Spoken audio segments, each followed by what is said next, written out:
బేసిక్గా వైఎస్ఆర్ కాంగ్రెస్ పార్టీకి ఆల్టర్నేటివ్గా కూటమి కట్టాలి అని అనుకున్నారు. ఆ కూటమికి సంబంధించినంత వరకు సాధారణంగా ఏంటంటే 2 రకాలైనటువంటి కూటములు ఉంటాయి. ఒకటి భావసారూప్య కూటమి అంటాం.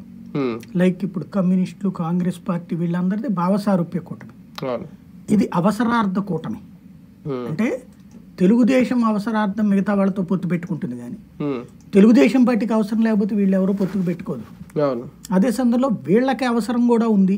ఏంటి అంటే ఎంతో కొంత గెయిన్ చేసుకోవాలి తెలుగుదేశంతో. కాబట్టి ఇది అవసరార్థ పొత్తు తప్పించి భావసారూప్య పొత్తు కాదు. ఈ అవసరార్థ పొత్తులని ప్రజలు ఎంతవరకు ఆదరిస్తారన్నటువంటిది ఒక పాయింట్. ఎందుకంటే గతంలో కాంగ్రెస్ పార్టీ, బీఆర్ఎస్, కమ్యూనిస్టులు పొత్తు పెట్టుకున్నప్పుడు అంగీకరించారు 2004లో. ఎందుకని? ఆ రోజున తెలుగుదేశం పార్టీ మీద విపరీతమైన విరక్తి ఉండటం. 1999-2004 మధ్యలో తెలుగుదేశం అధికారంలో ఉంది. అంతకుముందు 94 నుంచి కూడా అధికారంలో ఉంది.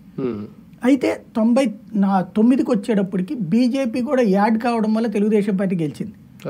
కానీ ఆ తర్వాత వచ్చేటప్పటికి తెలుగుదేశం ఒంటెత్తు పోకడలే ఉండటం మూలంగా కేంద్రం ఇచ్చేటటువంటి వాటిని కూడా తమదే అని ముద్రలు వేసుకోవడం వల్ల భారతీయ జనతా పార్టీ కేటలో ఒక అసంతృప్తి వచ్చేసింది, పబ్లిక్ లో ఒక విరక్తి వచ్చేసింది. కానీ ప్రచారం పరంగా చూస్తే